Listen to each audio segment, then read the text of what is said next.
Ministri i Drejtësisë Toni Gogu gjatë një takimi me komunitetin ndërkombëtar të donatorëve vlerësoi mbështetjen që qeveria i ka dhënë sistemit të drejtësisë, duke theksuar se për 6 vitet e fundit investimet janë rritur mbi 100%.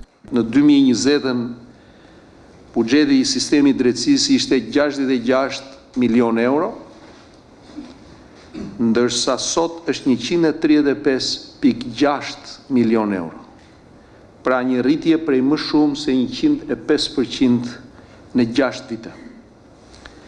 Dhe gjatë kësaj periudhe janë shtuar 709 vende pune të reja në sistem. Ministri propozoi barometrin e drejtësisë Albania, duke kërkuar që investimet në reformë të maten nga ndikimi tek qytetarit dhe jo nga numri i projekteve. Krijimin e barometrit të drejtësisë për Shqipëri. Justice Barometer Albania.